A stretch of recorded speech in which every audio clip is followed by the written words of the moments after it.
तो ईर्षागड जो निर्दयी होऊन जो कोसळला आणि त्याचं नव्हतं झालं. त्याचप्रमाणे जसे माणसं गाढ झोपलेले लहान लेकरं होते ते बी गाडले गेले. आज एकूण 84 मृत लोक झाले आहेत. त्याच्यात शिंदे सरकारने इतके चांगलं कार्य केले या समाजासाठी, आमच्या समाजासाठी.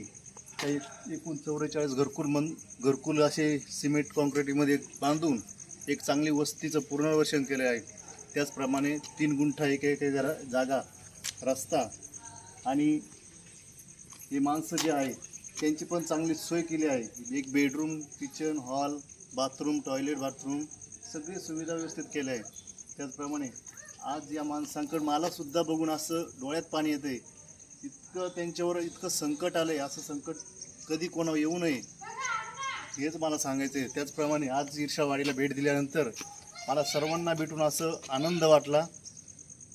बस, धन्यवाद.